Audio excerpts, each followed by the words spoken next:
they are in fact working both ways, and so you have things like that that happen, and it's absolutely beautiful. And wrestling has brought many people together, and I think it's wonderful that they are together now.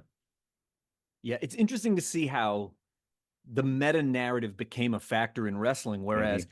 can you imagine if, like, when the Rockers broke up, if the day after Shawn Michaels threw Marty Jannetty through the barbershop window, they were like on TikTok together, being like, "Yeah, I'm hanging out with my bro at the amusement park." Like, what? But I do think, right, there's a pro and a con to that. I think Right. there's a type of fan that loves the meta narrative because it feels like a Hmm. look behind the curtain. I think the downside of that is because it is so evident that everything is artifice on your Mm. screen, its value is lessened. I can see that. Yeah.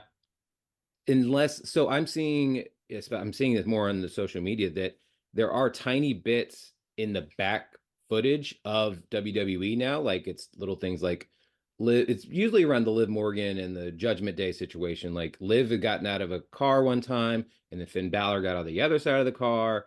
Then they have things where she's, coming out of a locker room, and then like a second or two later, Dom Mysterio comes out of the locker room, but none of it's been mentioned on TV because it's in the background. And now that she, as of recording time, just won the title, I'm very curious how much all of this is going to start connecting, in the forefront, as opposed to just stuff happening in the background. I mean, they did the Mhm. same thing, I know, with Paul Heyman for quite a while, and just different people. And it's, if you're paying attention, then you're seeing the great things that are doing eventually going to end up on the screen. Right. And I do think, here we are in kind of like a post McMahon era of WWE. Right. There's a chance for the type of storytelling that they embrace to really change radically. Mm-hmm. There, for so long, and a couple guys that had come up under me ended up on the WWE's writing staff for a period of time. And I was always very curious to ask them, what is that experience like for you, being in that writer's room and, working alongside these people? And a frustration I often heard echoed was the feeling that what happened last week doesn't matter. Yes, I've Forget heard the that. continuity. Our goal is to grab a new viewer roughly every 3 minutes and every time we come back from a commercial break. And don't worry about what worked last week. Worry about tonight. But I think a pro wrestling that has more of a mind for its continuity, the same way that the comic books I grew up reading minded their own continuity, will Hmm. find a new audience because there are people that do crave that type of storytelling. Right, without a doubt. I mean, as much as we always will shit on people of saying that their attention span is getting smaller and smaller, which for the most part it is. Right. However, they still obviously love long form storytelling, because you have things that can happen multiple years ago. Like, once we eventually get Cody versus Randy, that storyline obviously is going to go back to when they were in Legacy together and all of that, and that's going to weave itself forward. But even with what you guys did with Shakara, like, Mhm. the way that place closed down was like sprinkled throughout the history of Shakara, and obviously had some time travel involved as well, which I would love to get into at some point. But you guys did the same thing as well, where you made the consistency and the continuity actually make sense throughout the entire history of the company, which you are storytelling. That's what you need to be doing. You Yeah. can't just erase your continuity and be like, nope, we start from here again. Like, all that stuff we did before doesn't really count. We have to start from here now. Right. I'm not a fan of like the reboot, Yeah. or the reimagining. I think we see a lot of movies that are kind of that. Like, this is sort of Star Trek, but also kind of not Star Trek. Yeah. Um, and I think because of the one growing up on comic books where the continuity was really never broken. Mhm. I read X-Men for 15 years, and there was never that like reboot moment where it's like now it's totally different. Yeah. And then certainly it was the type of television, the serialized TV shows I was into at the time, like Lost and the rebooted Battlestar Galactica, Hmm. and other stuff too that played more with anti-heroes like Dexter and The Sopranos and Breaking Right. Bad. These are heavily serialized stories. You need to see the characters evolve. And I was really fascinated to play with those types of ideas. Like when, what you're referring to, I call it the Ashes Project. Hmm. Everything that kind of built up to the idea of us being where we effectively were taken off the air during a live pay per view and shut down by an evil conglomerate. And it kind of wove in a lot of things that, oh, I liked how they did this bit of viral marketing for Hmm. the last Nine Inch Nails album or the Dark Knight movie. I don't want to steal from that. And I like the idea of this, conspiracy thing here from weird 70s paranoia films that I like. And how does this become a wrestling story without ever ignoring our own continuity? And I feel very lucky at the time. I had a very dedicated team of people around me who Right. understood what we were trying to create and wanted to help me create it. Because no big project like what you're talking about there, the Ashes project, where we're going to go film a movie in secret. This angle involves time travel, mystical artifacts, right? Secret evil organizations. You don't make that stuff by yourself. You need a team of people around you. Exactly. I was going to ask that. So, who was some of the creative forces that were happening behind the scenes? And also, I mean, I bought more DVDs based off the covers, let alone to not even see who's even wrestling on the show. You guys had such great artwork, and like you said, the detail for everything it was involved in there. Kind of walk us through that. How did you kind of start the whole where did the idea come from, and then also like you said, where did all the creative people come from and who was helping with all the visuals and everything like that? So the Ashes project started being formulated 2 years before we came up with what I think of as like the first moment that it's happening now. And the moment Mm, that's happening in Chikara is there's a new director of fun assigned, and his name is Wink Vavasur. right. And he's the son of some wealthy industrialist guy who works for a shadowy company, and it's not quite clear what they're doing here.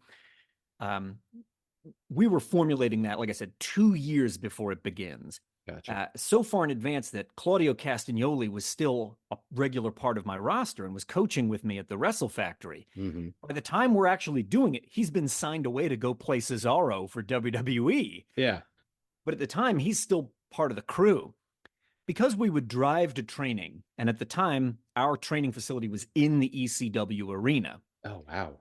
So we would spend an hour driving and an hour back 3 times a week. We had a lot of time in the car together.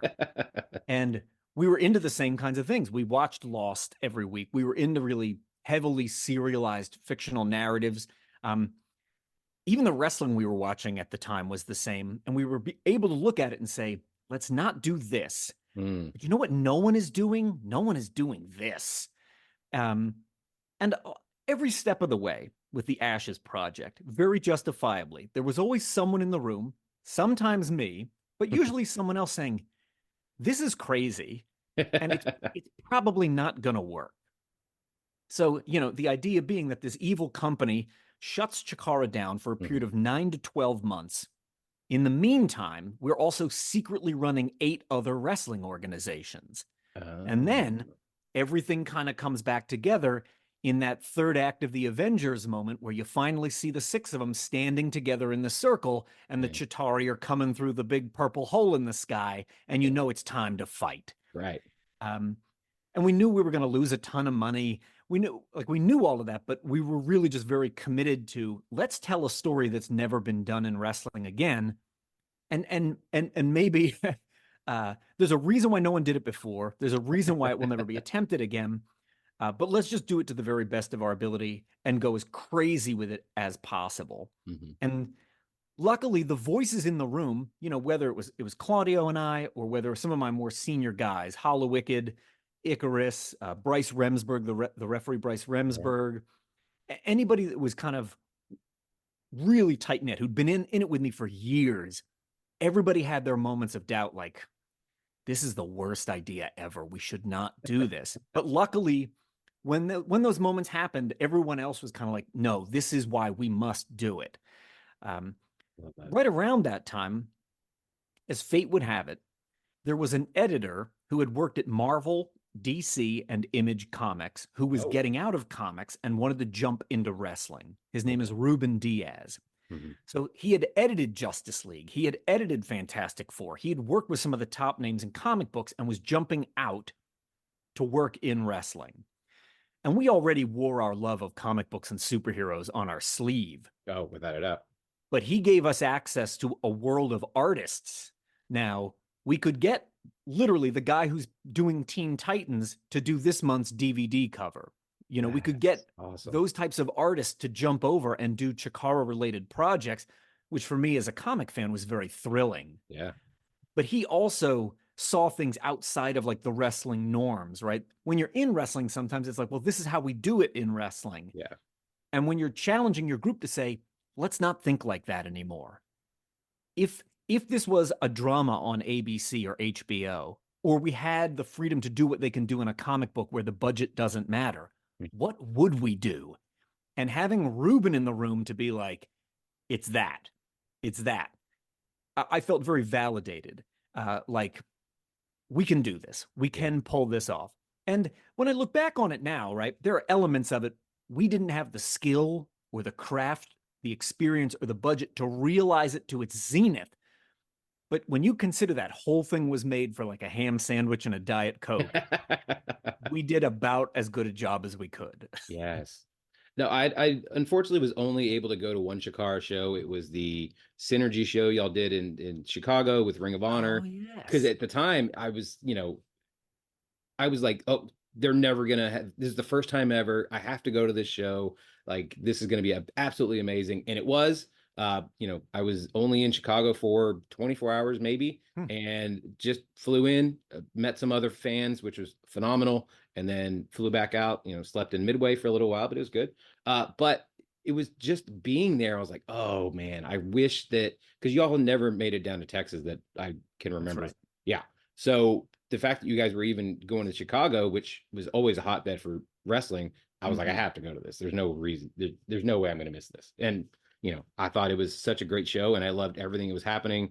Finally seeing the Colony live Mm-hmm. and watching all that, A Kingston and young Bucks at that That's point, right. like, yeah, it was such a good show. So I'm I was glad. I'll glad tell I you a finally got to make weird it. behind Yeah. the scenes story from that exact event. Okay. Um, that was shortly after Sinclair Broadcasting bought Ring of Honor. And I Oh, don't know if that had even been made public yet, but the Sinclair Broadcasting COO was there because he was going to see it in person. right. So you might remember the layout of the day was we wrestled in the afternoon Yep. and then Ring of Honor went on in the evening. Mm-hmm. At the very end of the night, as we were starting to clean up the whole arena, that COO, Joe Koff from Sinclair Broadcasting, came right up to me, shook my hand, and said, I think we just bought the wrong wrestling company. We should have bought Oh, you. That always stayed with me right. because I was like, yeah, yeah, right.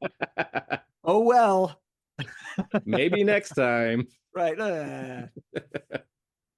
Who would have wrong Philadelphia company? Who would have thought? Right. Yeah.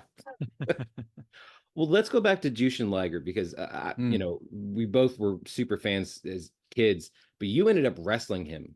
yes. What was that like as a wrestler at the time? Because at that point, I think that was 2010, right? Something Yes, you're like, right. yeah.